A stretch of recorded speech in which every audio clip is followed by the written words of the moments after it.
Thank you very much, Joost van Malen, for this beautiful introduction. And good morning and welcome to our present artists, Aude de Kort, Thomas Moore, and Florian Dombois, who is present from abroad. So I retained a lot this second proposition of Joost van Malen about artistic practice as research and artistic research as practice. And I will give a short general introduction to embodied knowledge. In fact, we thought that we are rational and intellectual beings, as science and logic present, or aren't we? Because then our life experiences push us to think we are emotional and feeling beings. And last but not least, haven't we to recognize that we are sensorial, acting, and embodied beings? How do we cope with this threefold human condition, the intellectual, the emotional, and the sensorial? And in fact, the domain where the interactions between these three find both deep foundation and an incredibly worked out development and experimental openness is the practice of art. It is the artist as a body, with a body, not just a physiological body, but a signifying body, a body expressing the human condition, a body that creates from the exploration of the liminal space between inside and outside, between intellect and emotion, embodying an idea, a score, an image, an imagination, a feeling, a presence. It is indeed the arts since the beginning of mankind that explore, express, and transmit embodied knowledge in a very focused way, and including this threefold condition. However, and in a certain way it was also present in the introduction of Joost van Malen, the processes of artistic imagination, expression, practice, performance, and presentation reveal human patterns that most of the time remain hidden. How can we define the inherent content and knowledge of these artistic practices? Its ways of transmission, its ways of know-how, its processes of intellectual, embodied, sensorial, and tradition-based experiences and connoisseurship, craftsmanship. Embodied knowledge, in fact, remains indeed most of the time tacit and implicit, not verbalized, difficult to communicate other than in its own artistic ways. And it is there, in fact, that artistic research enters the floor as part of the game of artistic practice, by questioning and revealing its processes, its methods and methodology, by forcing loops from praxis to research and from research to practice again and again. Artistic research could then be considered as a cement that is both depending upon artistic practice itself and nourishing it. It opens the possibility of a thinking body and an embodied thought to the benefit of the arts of the human being and of a better understanding of oneself and the world. To explore the value of embodied knowledge and its embeddedness in processes of artistic practice and research, to understand the complexity of embedded knowledge, the best way is to listen to artists that dare to tackle embodied knowledge in their artistic world and reflection. And this morning, we start with lifting the veil of embodied knowledge of three artists and artistic researchers. Thomas Moore, musician and music director, Florian Dombois, transdisciplinary artist and researcher exploring the interferences of art, science and environment, and Aude de Kort, moving the borders from photography to performance art in signifying practices by emerging symbol and movement and form. Each will now develop shortly a perspective upon embodied knowledge, and from these points of view, we will open then a discussion on that embodied knowledge. Please, I give the floor to the first one, which is marked here, Thomas Moore. Okay. Well, thank you very much. Thank you for that kind introduction, and thank you very much for having me here this morning. This morning I'm going to talk about a piece by Russian composer Alexander Kubiev, and the piece is called Ghost is Dystopia. And when I premiered the piece back in 2014, I didn't know it then, but it would become very important to me, not just as a performing artist, but also as a researcher, which I then began several years later, or at least actively began. Maybe that's a topic we'll hit on a lot today, but as a performing artist, I think the two go hand in hand, both research and performing, and it's something that Joost and Kathleen have now both hit on several times. If we have time at the end of my talk, I'll come back and discuss maybe this quote a little bit more that I've put up here on the slide for you. But what I especially like about Peter Reynolds' words here is that he ends his quote with that it sounds he describes the sound of the ensemble as an 8-piece string-heavy ensemble that creaked back and forth like a piece of rusty machinery on its last legs, an ugly but utterly compelling piece of musical grunge.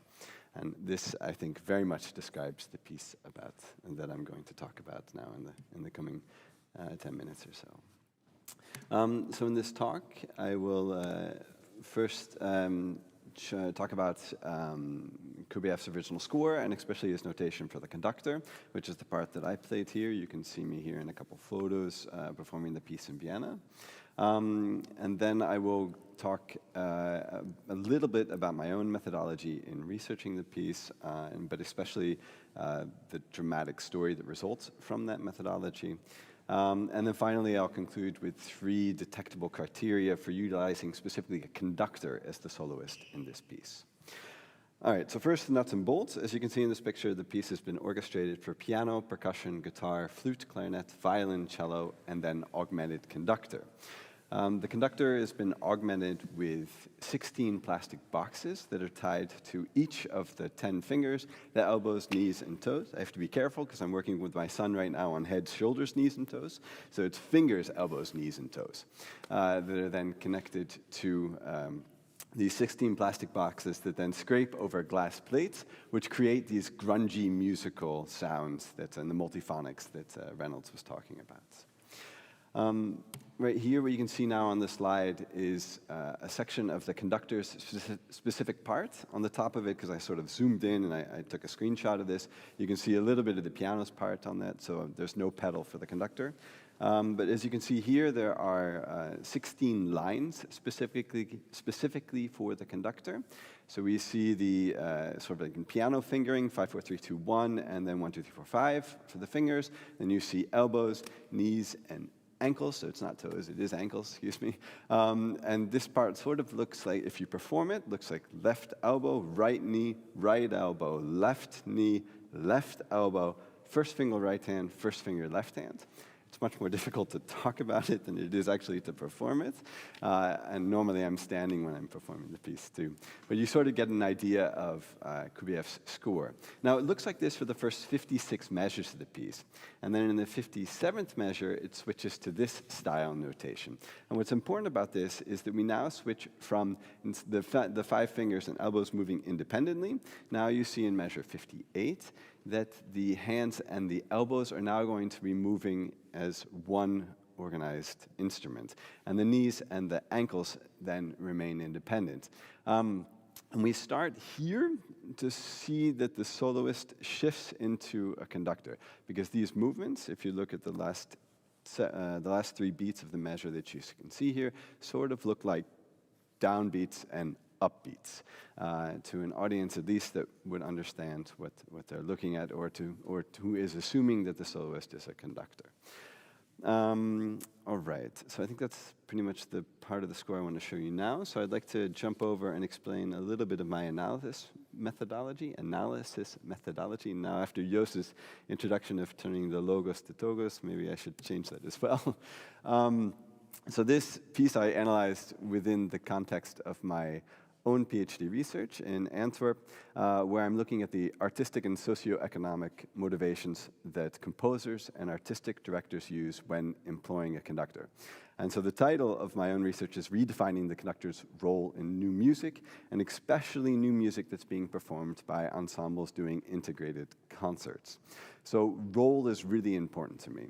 And what I did is I took a look at the conductor's role or the soloist's role, depending on how you want to look at the piece, throughout Kubrieff's entire Ghost of Dystopia, and I found two outer extremes. One where the soloist acts like a conventional conductor, or at least appears to be acting like a conventional conductor, and then on the other extreme where the soloist acts like an instrumentalist. And I labeled this 1 and 5, and then I used the numbers 2 through 4 to label the gradations between these two outer extremes. And I went through the entire piece and I labeled every single measure. And when I concluded doing this sort of basic research, it immediately resulted in a rather dramatic story, which you can sort of see here painted out at the bottom of the slide. The piece starts out for the first 56 measures of the piece, so there's, until I showed you that shift in an earlier slide, as the conductor acting pretty much like every other member of the ensemble. So meaning that every single movement that the conductor made is a micro movement creating a micro sound. There's a direct sort of sound mapping between, or acoustic sound mapping between one movement, one sound. And that applies also as well to the violinist in the ensemble, that applies to the cellist, but it also now here very much applies to the conductor or the soloist. Then we see this conductor start to, or the soloist, I'm going to use these terms interchangeably in the piece, switching in measure 57 and 58 to making movements that could appear to be a conductor, and beginning to sort of manage the ensemble, but not so effectively, which I'll show you a little bit later in the talk.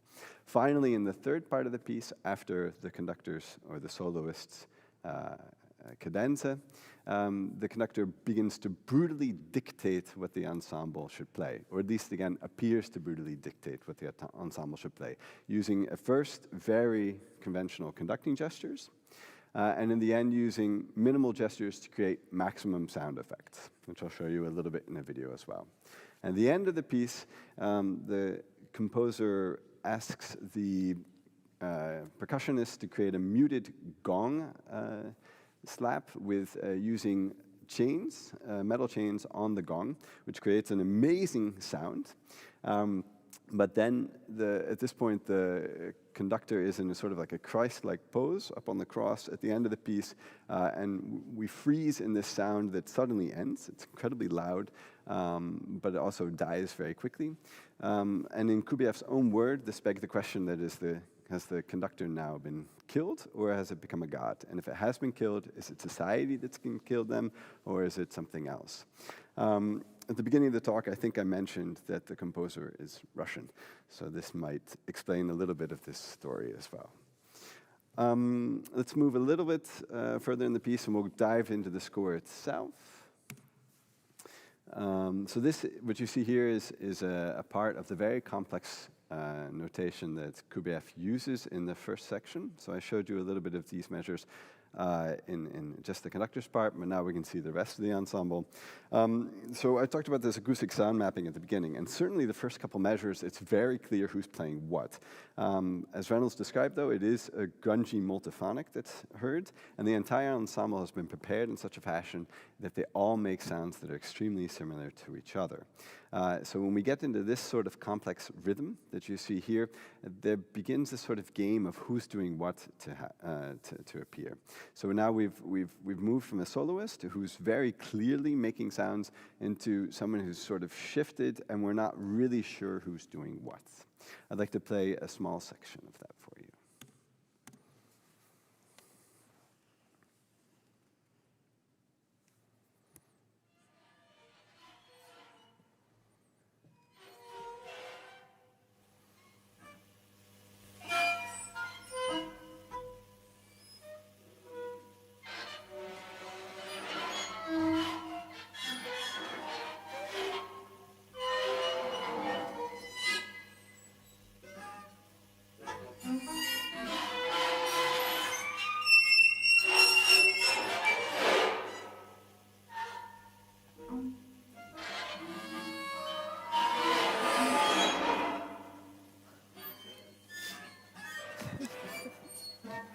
Grungy multiphonics.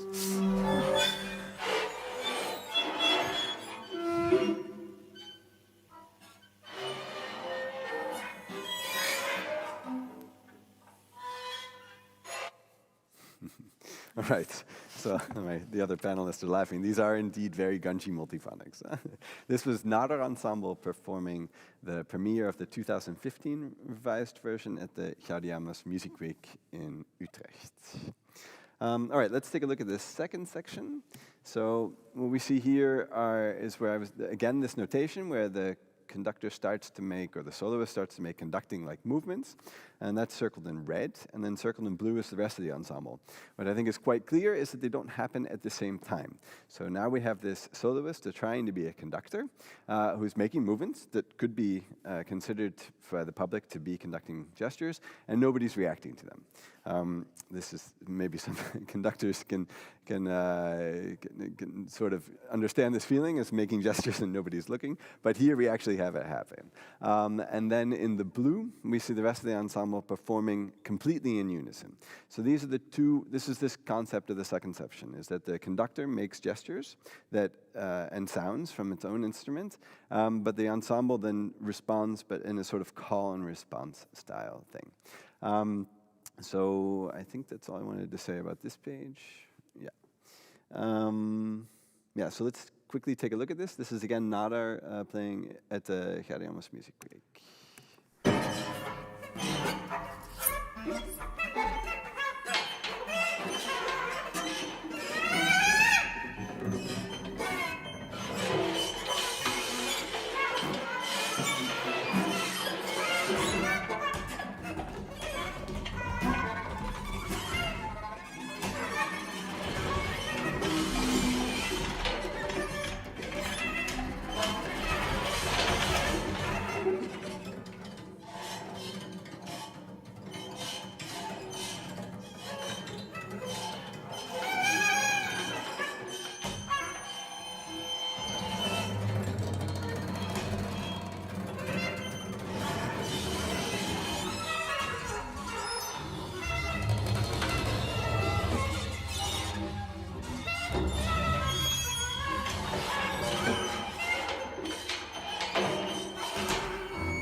Okay, I wanted to show you particularly this section, especially because towards the end, twice during the performance, Kurbiev has choreographed the motions to come up into this stopping section, and yet that's when the ensemble begins. So the conductor is practicing these conducting gestures that he will then use later in the piece.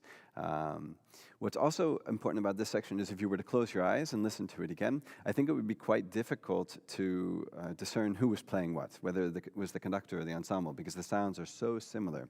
So we see Kurbiev really using the visual to tell his story in this section. All right, so let's take a look at the third section of the piece. This is when the soloist really starts to conduct. So in blue, we have the conductor's part there. In red, there's a sort of unison section. And then in green, there's the conductor working with specific musicians. I'm first going to demonstrate what this looks like. So this first three measures, or two measures, I guess we have here, is 1 and 2 and 3 and 4 and 1 and 2 and 3 and 4 and, yeah? And what is interesting here is that we see a very clear style of conducting in the first measure, and then on the 4 ends, the conductor gets down and lifts up throughout the first measure, and in unison with the conductor's gestures, it's been notated that the ensemble also drops down to pianissimo and crescendos to forte, so along with this gesture, and also then, on top of that, Kurbiev writes that they all should make a glissando from low to high.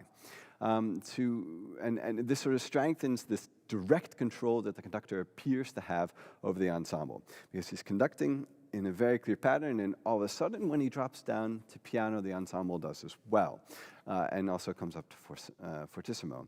To emphasize this, Kurbiev has created a stereo effect of this. So on the left hand, circled in green, the conductor makes the same gesture, but only on the left side, and the next measure he makes it on the right side. When he makes it on the left side, the instruments that are on the conductor's left side of the ensemble, at least for the side as far as the audience is concerned, excuse me, they also make this gesture.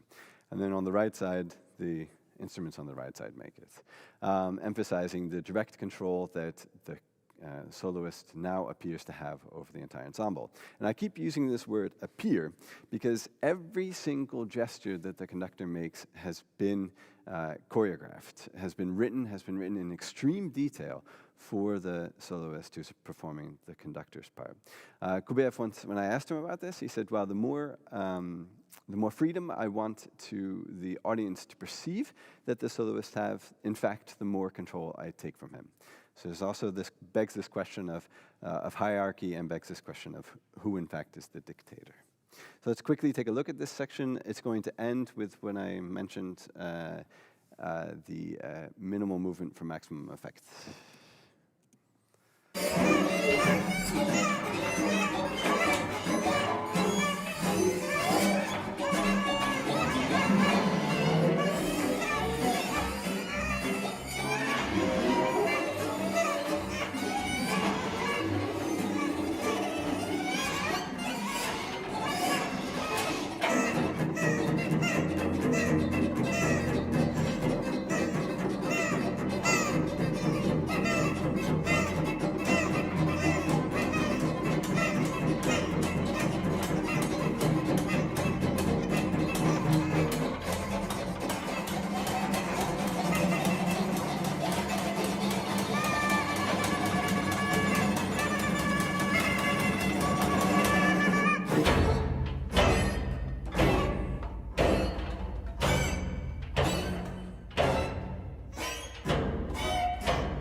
All right.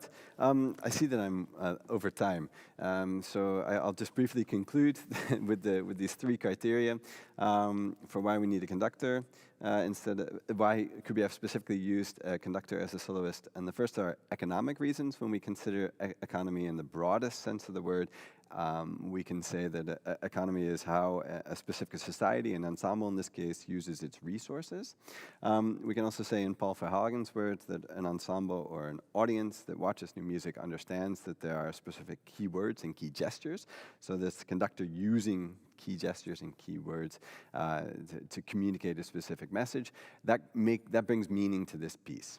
So without that basic understanding between an audience and the ensemble of how a conductor actually functions, this piece essentially would be meaningless. This piece is clearly a movement piece. Kubeyev employs movement repertoire throughout the piece, even in a dysfunctional fashion. And finally, what's most important is that the conductor is the subject of this piece. Simply put, Kubeyev needed a conductor to tell his story of a rise and a fall of a dictator. There we go. Rushed through the conclusions, got it there. And thank you very much. Thank you, Kathleen. Okay, thank you very much, Thomas Moore. And we certainly will again talk about this integration of different roles in a music language.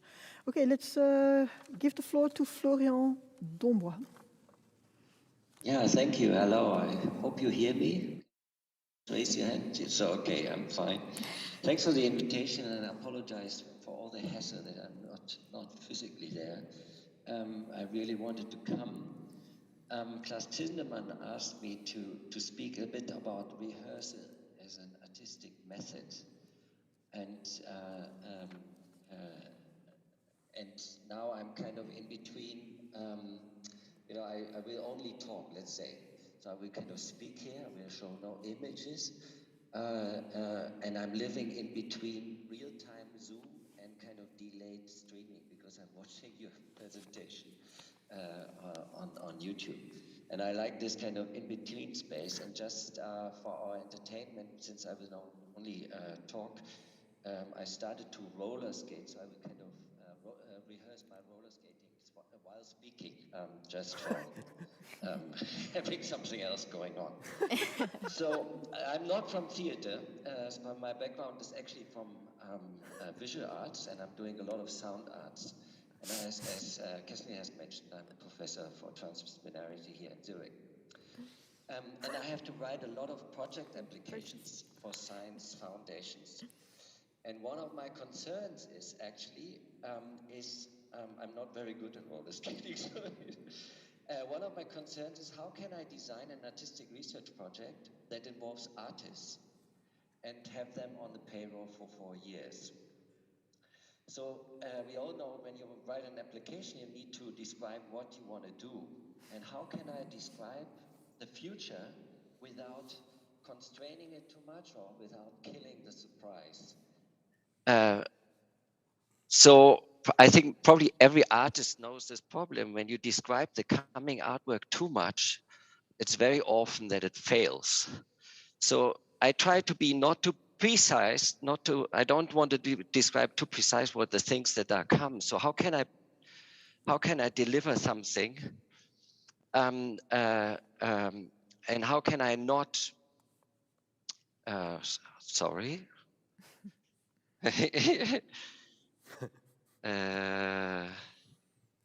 So how can I prepare for the future without packaging my ideas too many with goals and with deliverables?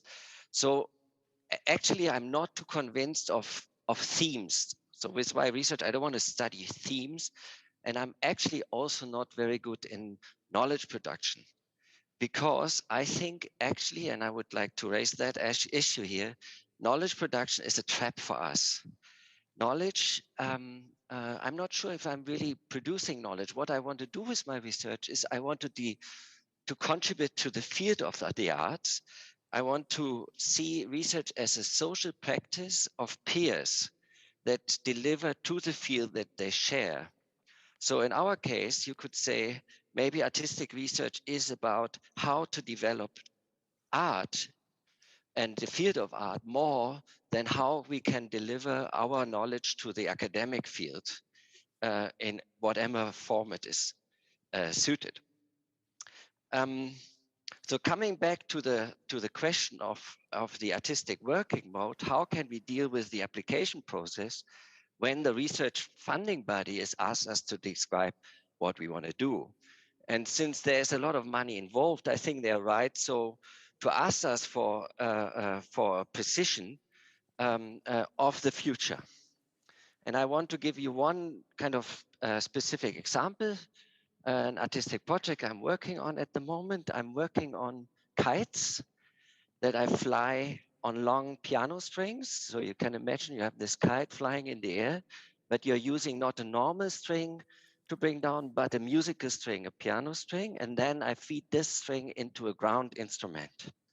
What I receive from that is a kind of a huge electric guitar, you could say. And this concept or these instruments trigger a lot of artistic questions.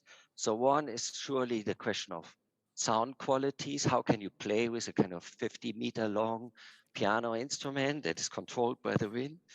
But it's also the question of playing modes, because the wind is kind of disturbing the instrument a lot. How can you interact with each other? So there are a number of problems that you can study. But it also triggers a number of scientific questions, like on the question of what is a measuring instrument if it's a dialogical one, because these instruments, they are not only receiving the sound from the sky, but they're also sending the sound to the sky. You have also the question of sociology in theories of resonance, etc. So you could say with these instruments, I open a wide door to research, but I don't want to cut down all these possible themes into little packages and reduce my kind of research question too much. So instead, I would like to allow for things to happen that I haven't, conceived in beforehand. So coming back to my funding agency and their request for precision, I started to define my research process as a rehearsal from the beginning. So instead of organizing my project around, and these 4 years around themes, I organized it by a very defined schedule of rehearsal and defining a number of people that I want to include. And we know from theater, and you guys know probably better than me, rehearsal schedules are a very precise tool, because everybody knows where to go, what to prepare, how to engage. And it's always clear also that there is a kind of a premiere at the end, or something that you try to achieve. You you work for, you improve to. And there's another two aspects I would like to highlight with the rehearsal. The German word for rehearsal is actually Probe. And this word Probe, I looked it up, but in Dutch it's repetitie, so you're closer to the English word. Probe, the German word is also meaning trying, testing, proving. And it's not about repetition. It's not about rehearing or something like that, but Probe is calling for something into existence, and it is facing in the future. And secondly, maybe because of the German word, there are very interesting techniques in theater that have developed in the 20th century. And I'm mentioning only two German examples, forgive me for that. It's Bertolt Brecht and Heiner Müller, who would really try not to separate the rehearsal process too much from the shows, but treat the rehearsal process as a process of finding out, not only of repeating, but just opening doors. Or as Annette Matzke, kind of theoretician about it, writes that in this kind of rehearsal technique, the producer, the process, and the product are the same. They come together in the same moment. So you have the producer, the process, and the product. And if you give it an analogy to sciences, to the natural science, you could say it's the experiment, the knowledge production, and the knowledge distribution that come into the same moment. And this is what I find interesting. So let me close my little presentation here, because I know it's in the context of PhD candidates. I see there's a similarity between project proposal writing and expose writing in PhDs. And we all know, we heard the example of now after a year have some more questions, etc. So we know how this hassle, how to transform your artistic engagement into research, into an expose that's kind of put down on a few pages. And I think maybe Probe is an interesting method, so to say, because instead of asking always what we research, towards how we research and actually who researches. And I think the position that is asked from my funding agency can be very much said here, because I can count the working hours and I know the people who I'm putting in charge. So I can build up a whole choreography without naming the topic too much or reducing the topic, and allowing for a certain form of unexpectedness in the research results. And that's what I thought research should be, the unexpected. Okay, so I'm through. Let me close with my favorite sentence from the natural sciences that you find in most of their publications. Further research is needed. Thank you very much. Thanks. Thank you very much, Florian. It was very complimentary and enlightening after the music presentation, and also the skating aspect embodied the effect of you not being here. So thank you very much. And let's just give the floor to Ode. Thanks. Yeah, I won't talk too much, but I'll give us a small introduction, as I would like to share an experience with each other during this symposium, although virtually, and do a small little exercise. So I'm an artist, and I'm currently conducting artistic research at the University of Hasselt and PXL School of Arts. My research project is called Practice Towards an Artistic Methodology for Multisensorial Learning, in which my interdisciplinary artistic practice functions as a central navigator. As consistent co-workers, O and U, much more than only letters, are companions for me to think, practice, and perform with. By practicing and training with these characters, they generate typographic, performative, as well as linguistic questions. Because of my long-term artistic involvement with ONU, this collaboration results in an extensive vocabulary, a language that is constantly in flux. In this constant transposition between photography, installation, video, performance, and text, my practice is a way of testing the making and decoding of meaning, shifting the relationship between language and the formation of the self. So in my research project practice, it investigates multisensory forms of knowledge, more specifically their potential in the transition between different media and disciplines. And one of the central interests in this research project is therefore to gain insight into interdisciplinary transfers and interspaces and their sensory impacts, based on the belief that they can provide us with tools for a new economy of action and for experimental ways of learning. The research is based on playing, manipulating, and expanding a set of possibilities within a delineated space. So to practice is to get to know, and is in this sense a collaborative effort with various co-workers. The idea of the co-worker is an important concept that has emerged from my research, designating a material, thought, rhythm, space, or whatever you choose as a co-worker assumes a collaboration within which each player has an equal share in a sensitive process of getting to know each other. As some kind of unknown steering force, these co-workers point out to us different forms of knowledge, not as knowing, but as getting to know. By going through a process in an exercise, namely the individual sensorial handling of objects, an experience arises in the exercising person. They have experienced and co-created knowledge. In this way, an embodied language and a linguistic body come into being. And so, the co-worker therefore became an expression of knowledge as attitude. As we are talking in this panel about embodied knowledge, I'd like to take the opportunity to use this platform as a space for, let's say, a tryout, and to playfully reflect on the concept of knowledge in a linguistical, performative, and sensory manner. So in the following exercise, I have appointed some co-workers, because you at home are joining this symposium in a virtual way with your body in front of a screen.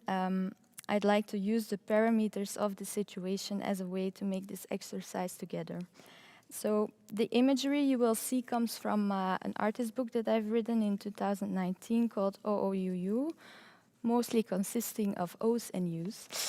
And so for this exercise, I've made a selection of pages, words, letters, reworked and animated the book in order for us to have an embodied poetical experience with O, no, no. It's for you to work with these co-workers and join the exercise in any way you'd like. Use this time, your screen, your body, your space as a rehearsal. Because in the end, getting to know is mostly a collaboration. So I'll start the exercise.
This was very nice to reflect upon what happened on the screen, in fact, and what happens in ourselves, in fact. So we have still some 10 minutes, 15 minutes for some debate. And I will just launch a bit the floor. I hope we have Florian back with us also. I hope he's still there. I wanted to point to something that is quite interesting also with the introduction of Joost van Malen. Very often, when it's about certain deeply thought out practices or research, there is very often a conflict between the form and the content, and we focus on one of these. What I found out with your 3 expositions is that in your artistic research and in your artistic practice, there appears something else, something different, and that is in a certain way present in different formats in each of your presentations. That is the choreography, in fact. The choreographic elements and the roles that in a certain way explore or trigger an exchange or an interaction with what I could call external actors. And this is a bit the broad context in which I wanted to have a bit your reactions also, give a bit your reaction also towards the works, the presentations of the other researchers here.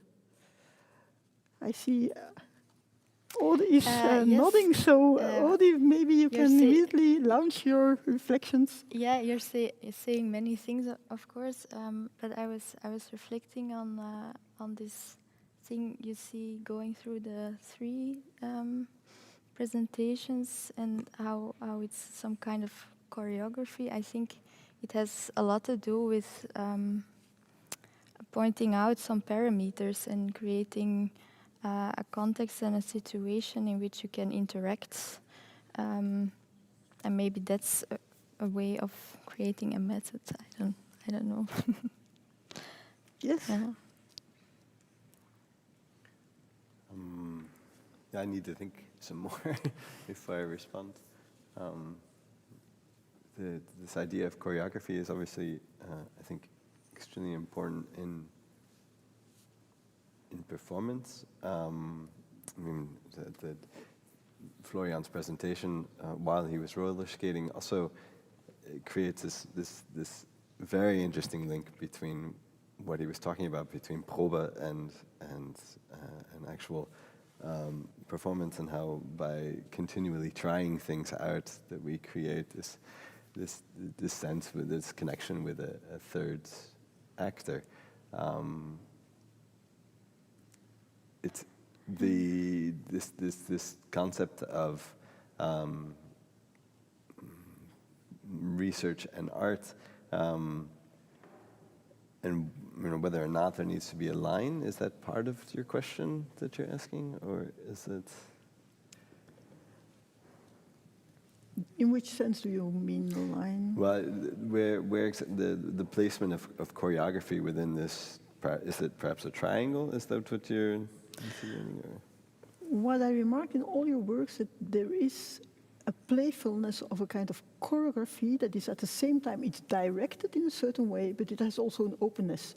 And the openness is in fact also in the interaction with the external actors, what the external actors will be. Because the external actor can also be the material that you use. It can also be the public. It can be what Florian was referring to. It is about the rehearsals and the people who will do this. So the choreography is more than just a score or just a setting. It's the signifying exchange also that happens.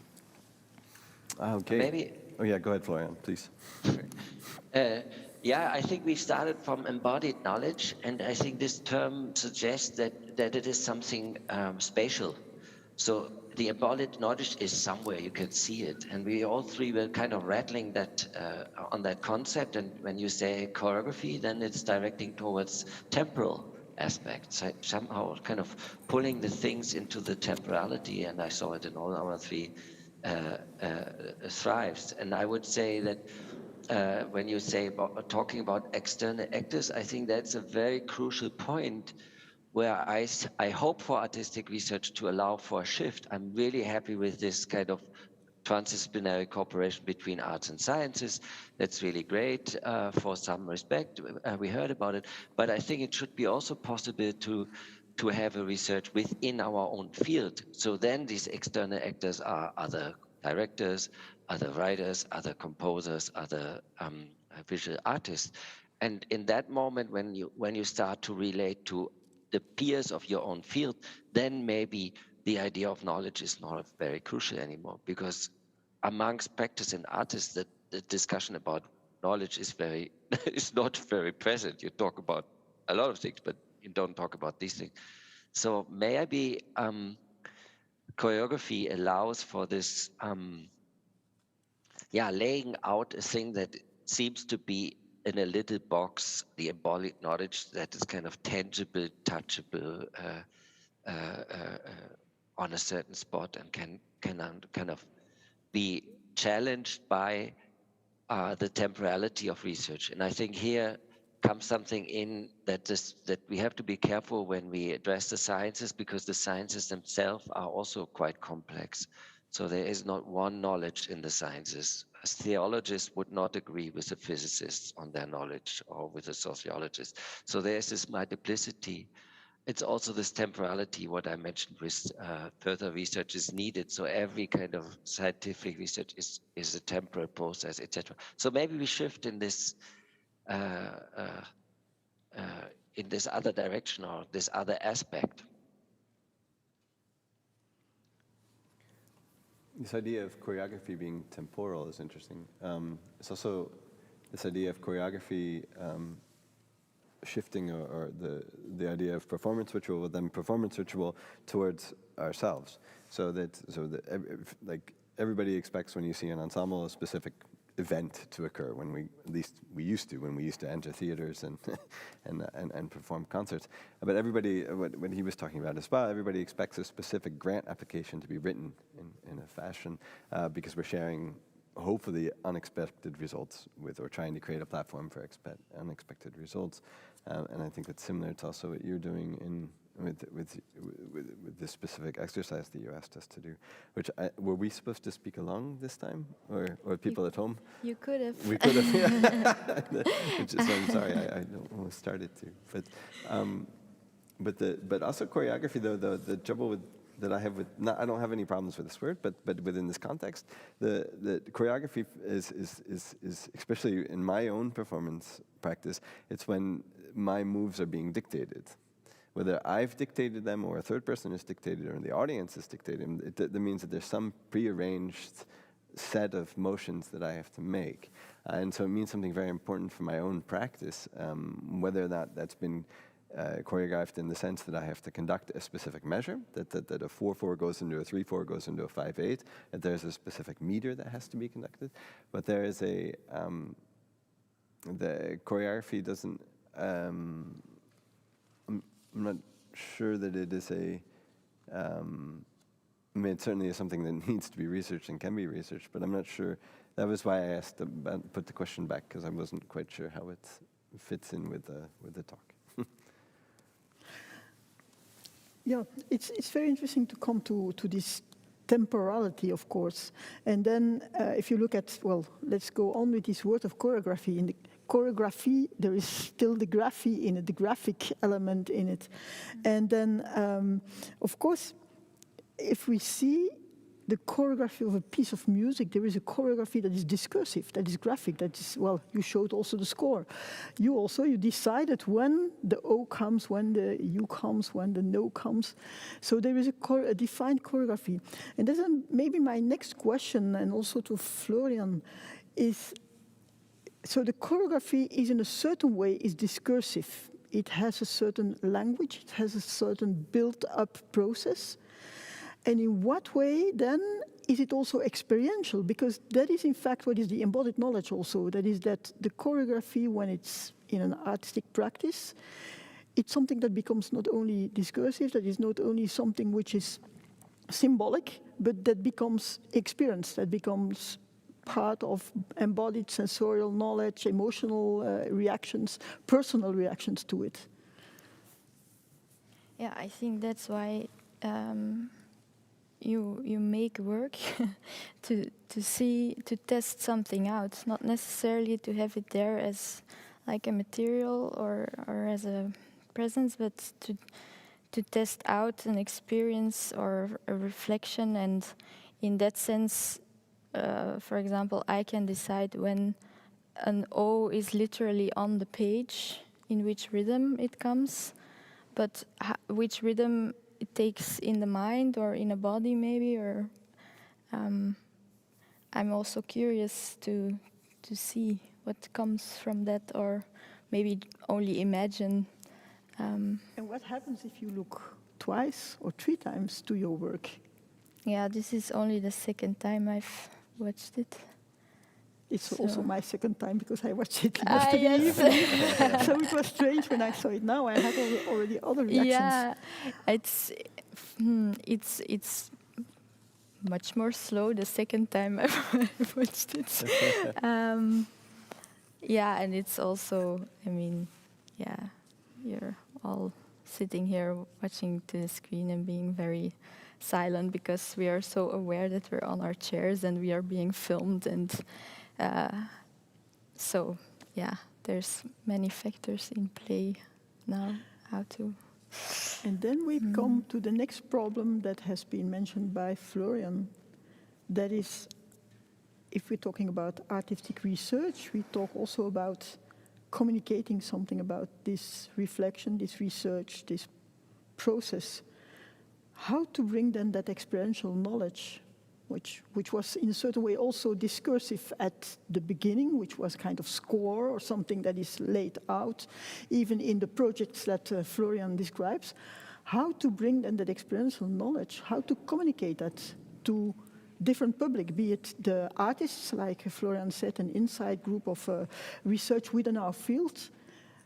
Then we come again to this difficult question of what will be the output of artistic research. Whoa. Oh, whoa. Well, that's the big question, because then maybe we can start speaking in O's now, and then we try to rollerblade and, and make. I think Florian already gave us the answer to that. This needs more research. No, but I have a question here. I think you mentioned earlier that, Kathleen, the question of the external actors. And there's this famous phrase by Duchamp saying that the visitor, or in the eye of the beholder, the art appears, etc. So the visitor and the audience becomes co-creator of the artistic moment. So I wonder if we cannot apply that also to the question of knowledge, because one of the wonders when you make art is that Sorry? I hear somebody else. So when you make an artwork, very often the artwork contains more than the artist has intended. So this is one of the big surprises, that you can get something out of it that you have put in. So the moment of reception is crucial. And if we want to follow the scientific idea of knowledge, then you write an essay and you put all your knowledge into that essay, right? But then we miss a lot of what that experiential Sorry, knowledge... I'm hearing somebody else. There are voices in my head that... Sounds like a personal problem. Yeah. Do you The hear me backstage now? people are Is it also better in now? my voice.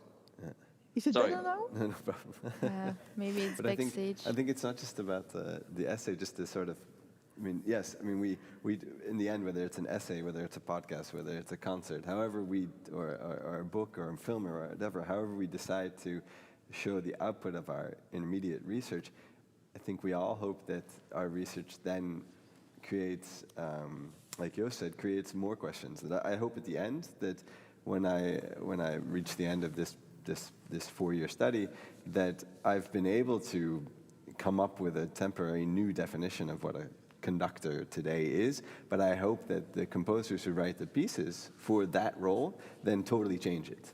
I mean, I hope that it continues to evolve, that we create these middle definitions and middle concepts. Yeah.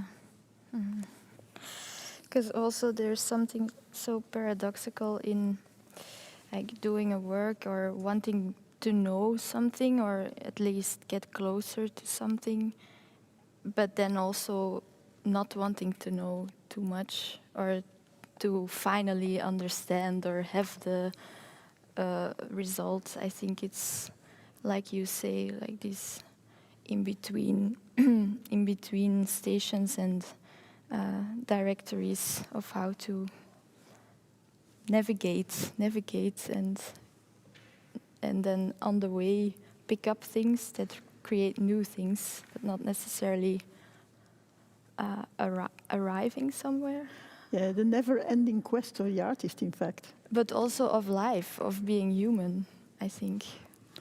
I once was an artistic PhD. It was in Antwerp, and the panel of the committee was mainly constituted by professors of the Antwerp University. It was very interesting. It was about embodied knowledge. It was Jan Schacher who did the PhD, and we had one artist who came really not out of the academic world. It was Serge Verstokt, who is the director of Champ d'Action. And the crazy thing, what he said, and it was totally true, is that this discursive part of the doctorate had to be finished 4 months before defending it. And in fact, what we saw in the work that then was presented, the artistic work that was presented by the candidate at the moment of defense, already trespassed the fixity of the discursive output.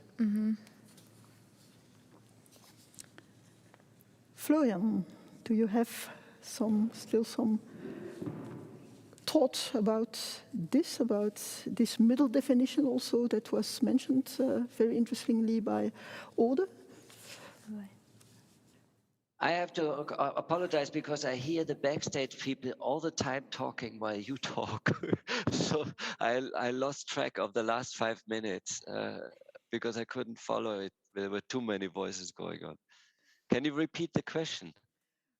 Well, Ode mentioned that there is, as an artist, you're always continuing. You are in a kind of never-ending quest. Because if you say, my work, this is finished, this is the ultimate end of my artistic work, well, then you just stop to be an artist because, well, so there's this unfinishing. And so she said, there is always this kind of middle definition about artistic knowledge, about embodied knowledge. So we are always on. Once you are, and I mentioned a doctorate that doctorandus that I helped to develop, and that finalized. And finally, when he finalized, the discursive part was ended 4 months before the defense. And at the moment of the defense, he had already evolved beyond what he had described. Yeah, I think there's an analogy to scientific research in this preliminary status, which I like very much. And I like to also, I use the term not yet art, also to capture this aspect of temporality. So maybe research is a not yet status, or is kind of even bringing even more into the forefront this aspect of the unfinished that we have seen in the last century in the arts, you know, like the sketch, the not yet is so dominant, and sometimes this idea of knowledge production implies as if there is something clearly, you know, finished or so. Okay. Still some remarks? Are there questions from the public? I ask not really. So if you still have no more remarks, I think we can close this. Okay. It was very beautiful, this idea of choreography that is spatially, temporally defined, and also the fact that, in fact, this embodied knowledge that we try to define, to write down as an artistic research project is in a certain way experiential knowledge, and experience never stops, and so the artists will always continue and go beyond what has been defined at a certain moment. Thank you very much, Ode, Thomas, and Florian, for these very interesting presentations and discussion. Thank you. Thank you.